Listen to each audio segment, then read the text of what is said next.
गोदा गुड़ा होले गोदा देखा विभिन्न जगह विराट कंकड़ा पूछा आ गोटे बुढ़ियाणी से बोधे तार गोलईटा 6-7 फुट हम भीतर भंडार घर को यहाँ सुड़ंग श्री जगन्नाथଙ୍କ रत्न भंडार जहाँ को नहीं गत किछि वर्ष धरी लगी रही प्रबल चर्चा आ सबु चर्चार अंत घटे निकटरे खोल जाइछि रत्न भंडार ताला जदिओ भीतर रत्न भंडार समस्त अलंकार को गणति मणति करा जाई नाही आगामी दिन में करा जिवो किंतु ए रत्न भंडार को नहीं अधिक कौन तथ्य रही से संपर्क में जानिबा आम सहित वर्तमान उपस्थित रही वरिष्ठ गवेषक उमाकांत नंद महाशय चलतु तांको सहित आलोचना करबा रत्न भंडार विषय रे अधिक जानिबा।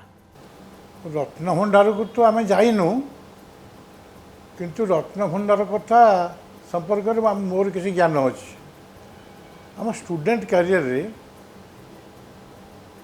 आमर जो कांग्रेस चीफ मिनिस्टर थे विजु पट्टनायक स्वर्गत विजु पट्टनायक सेटा चाइना वार बेले चाइना वार होगला आरंभ चाइना वार आरंभ होगला गवर्नमेंट ऑफ इंडिया से आह्वान देला जो मान पाखे सुना अच्छी बा जो अनुष्ठान बा अन्य कई व्यक्ति पाखे सुना अच्छी से सुना दान करते युद्ध फंड को से बेले स्वर्गत विजु पट्टनायक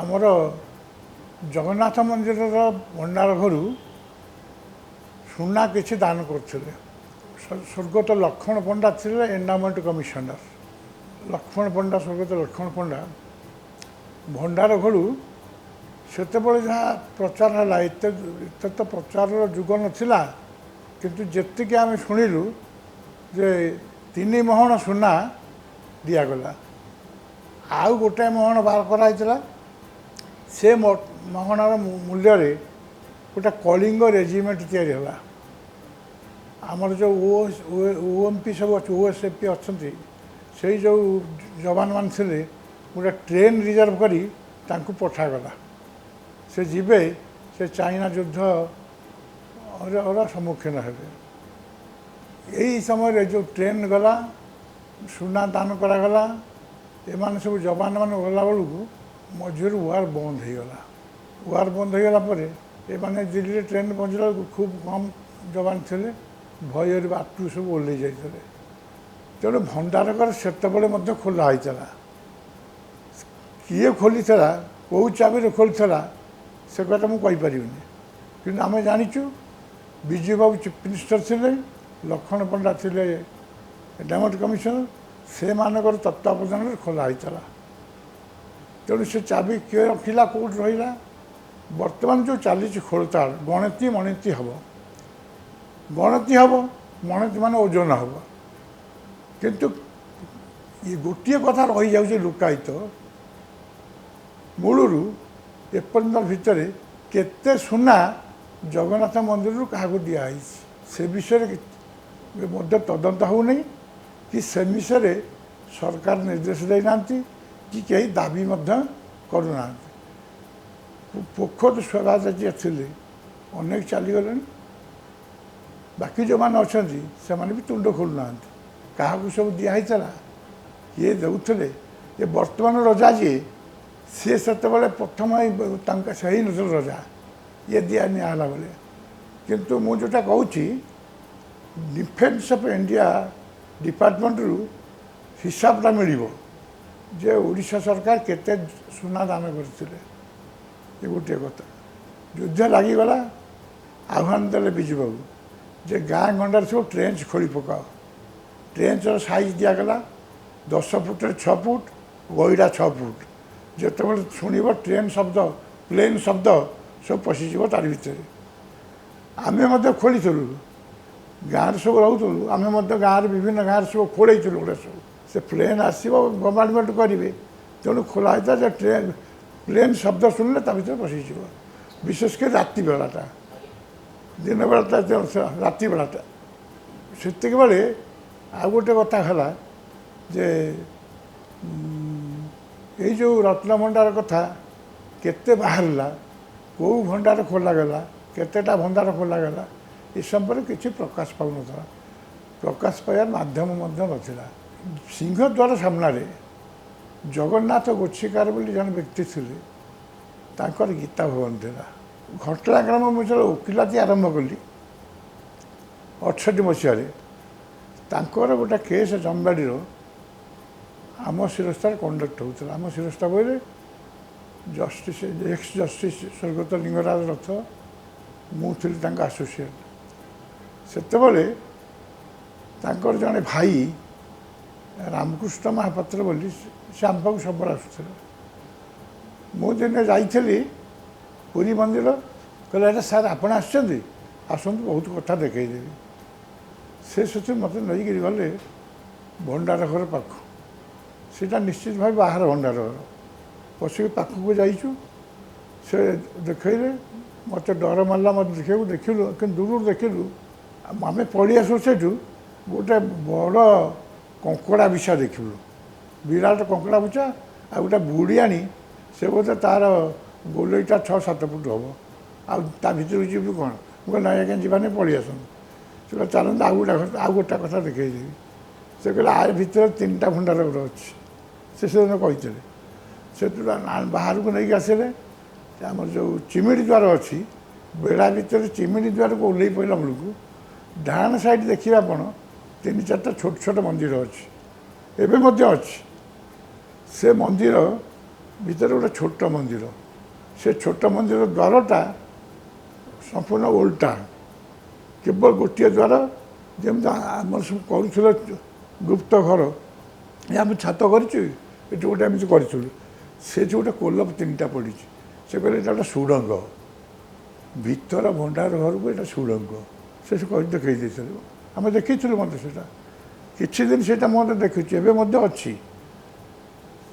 ମୁଁ ତାଙ୍କୁ ପଚାରିଲି ଇଏ ସୁଡ଼ଙ୍ଗ ନା, ସେ ଭଣ୍ଡାର ଘର ଭିତରେ ମଧ୍ୟ ତା'ର ଆଉ କବାଟ ଅଛି, ଏ ସୁଡ଼ଙ୍ଗରେ ଯିବ ସେଠି ଖୋଲିବ କବାଟ, ଏ ବାଟେ ବାହାରୁଥିଲେ। ସିଏ ତାଙ୍କର ହେଲା ହିଷ୍ଟ୍ରି, ସେ କହୁଥିଲେ ଯେ ଆମ ଭାଇ ଯିଏ ଜଗନ୍ନାଥ ଗୋଛିକାର, ସେ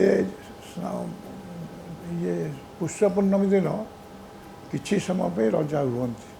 ତାଙ୍କର ପୂର୍ବପୁରୁଷ କିଏ ରଜାଙ୍କୁ ପରାଜିତ କରିଥିଲେ, ତେଣୁ ସେ ପୁଷ୍ୟ ପୂର୍ଣ୍ଣିମା ଦିନ କିଛି ସମୟ ପାଇଁ ସେ ରଜା ହୁଅନ୍ତି। ସେତେବେଳେ ତାଙ୍କୁ ଅପରଚୁନିଟି ମିଳେ, ସେ ତା ଭିତରେ ସବୁ ପଶିକି ଦେଖିବାକୁ। ଜଗନ୍ନାଥ ମନ୍ଦିର ଖୋଲା ହେଇଥିଲା, ଭଣ୍ଡାର ଘର ସୁନା ଦିଆହେଇଥିଲା ଯୁଦ୍ଧ ଫଣ୍ଡକୁ, ଦିନରେ ବୟ କରାହେଇନଥିଲା। ତାପରେ ତା ପୂର୍ବରୁ ଆଉ ଖୋଲା ହେଇଛି କି ନାହିଁ ସେ କଥା ବି ପଚାରିନଥିଲି, କି ସେ କହିନାହାନ୍ତି। ତାପରେ କେତେ ଥର ଖୋଲା ହେଇଛି ତାହା ବି କହିନାହାନ୍ତି। ଏବେ ଯାହା ପ୍ରଚାର ହେଉଛି ଯେ 78 ମସିହାରେ ନା କେବେ ଖୋଲା ହେଇଥିଲା, ଗଣିତ ହେଇଥିଲା, ଲିଷ୍ଟ ବାହାରୁଛି, ଆମେ ଦେଖୁଛୁ ପରଦାରେ। କିନ୍ତୁ କେତେ କୁଆଡ଼େ ଯାଇଥିଲା ଲିଷ୍ଟ ତ ବାହାରୁନି। ଯେ ଆମର ଗଜପତି ବୋଇଲେ କେବଳ ପୁରୀ ଗଜପତି ବର୍ତ୍ତମାନ ପ୍ରେଜେଣ୍ଟ ନୁହେଁ, କପିଳେନ୍ଦ୍ର ଦେବ ଲଗେଇକି ଯେତେ ଗଜପତି ସେମାନେ ସବୁ ତିନି ଥରରେ ତାଙ୍କ ଟାଇଟଲ ବଦଳେ। ପୁରୁଷୋତ୍ତମ ଦେବ, ରାମଚନ୍ଦ୍ର ଦେବ, ମୁକୁନ୍ଦ ଦେବ, ସବୁ ସୁନା ରୂପା ଯାହା ଆସିଥିଲା ସବୁ ତା ଭିତରେ ରହିଛି। ମୁଁ ଶୁଣିଲି ଗତ 2 ଦିନ ତଳେ ଟିଭିରେ ଜନୈକ ସେବାୟତ କହୁଛନ୍ତି, ସୁରେନ୍ଦ୍ରନାଥ ମିଶ୍ର ଆମର ସେବାୟତ ନୁହେଁ, ସେ ଗବେଷକ, ଆଉ 12ଟା ହଜିଥିଲା। ସେ କହୁଥିଲେ ସୁରେନ୍ଦ୍ର ମିଶ୍ର ଗବେଷକ, ପରଦିନ 34ଟା ଅଛି, 12ଟା ନାହିଁ, ସେ ଯାହା କହୁଥିଲେ। ତେଣୁ 46ଟା ରାଜ୍ୟ ଜୟ କରିଥିଲେ।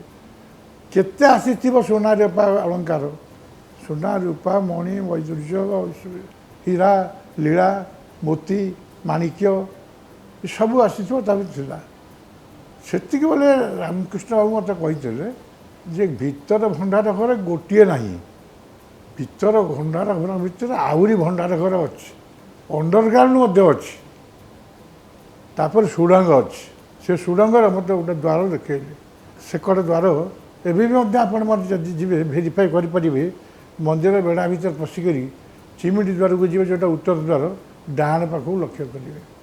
ସେ ଛୋଟ ଛୋଟ ମନ୍ଦିର ଅଛି, ଗୋଟେ ମନ୍ଦିରରେ ଏବେ ମଧ୍ୟ ସେ କବାଟ ଲାଗିଛି। ସେଇଟାକୁ ସେବାୟତମାନେ ଡିସକ୍ଲୋଜ୍ କରୁନାହାନ୍ତି, ଏପର୍ଯ୍ୟନ୍ତ କେହି କହୁନାହାନ୍ତି, ପାଟି ଫିଟଉନାହାନ୍ତି। କାହିଁକି ପାଟି ଫିଟଉନାହାନ୍ତି, କ'ଣ ତା ଦେହରେ ଅଛି, ରିସ୍କ ଅଛି, ତାହା ସେଇ ଜଗନ୍ନାଥ ହିଁ ଜାଣିଛନ୍ତି।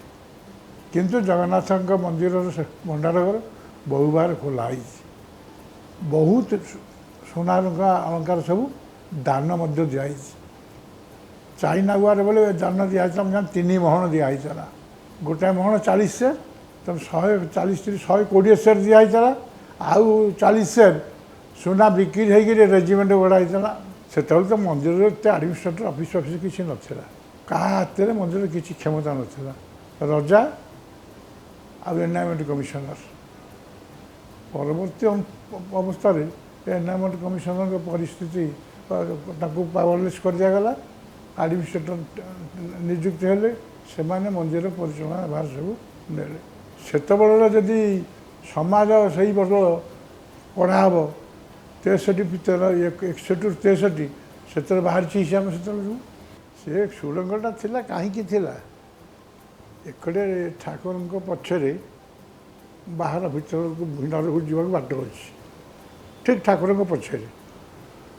ଭିତର ଭଣ୍ଡାର ଘରକୁ ଯିବାକୁ ଇଏ ଭଣ୍ଡାର ଘର ଭିତରେ ପଶିବ, ଭିତର ଭଣ୍ଡାର ଘର ଖୋଲିବ, ସେକଡ଼େ ତାଇ ସେ ଭିତର ଭଣ୍ଡାର ଘରକୁ ସେ ସୁଡ଼ଙ୍ଗ ରହିଛି। ତାକୁ ଯଦି ପ୍ରତ୍ୟକ୍ଷ ଆମ ASI ସେ ତଦାରଖ କରିବେ, ଜାଣିପାରିବେ ସୁଡ଼ଙ୍ଗଟା କ'ଣ। ଗୋଟିଏ କଥା, ଯେହେତୁ ରଜାଙ୍କର କର୍ତ୍ତୃତ୍ୱାଧୀନ ଥିଲା ସେତେବେଳେ, ଯେହେତୁ କେବଳ ଆମେ ଯେଉଁ ଦିବ୍ୟସିଂହ ଦେଖୁଛୁ ଦେବଙ୍କୁ ଦେଖୁଛୁ ସେ ନୁହେଁ, ତାଙ୍କର 3 ପୁରୁଷ ସବୁ ରଜା ହେଇ ଆସୁଥିଲେ। ସେଇ ରଜାଙ୍କର ମଧ୍ୟ ରାଜଦରବାର ସେଠି ନଥିଲା, କଟକରେ ଥିଲା। ତେଣୁ ସେ ବାରବାଟୀରୁ ରଜା ଯାଉଥିଲେ, ତାଙ୍କ ମା ବି ଯାଉଥିଲେ। ଆଉ ଗୋଟେ ତଥ୍ୟ କହିବି, ସେ ମା ଯାଉଥିଲେ ଯେ ତାଙ୍କର ଯେତେବେଳେ ରଜା ମରିଗଲେ, ମା ଥିଲେ ଯାଉଥିଲେ, ଗୋଟେ ସୁଡ଼ଙ୍ଗ ହେଇଥିଲା କଟକରୁ ପୁରୀ।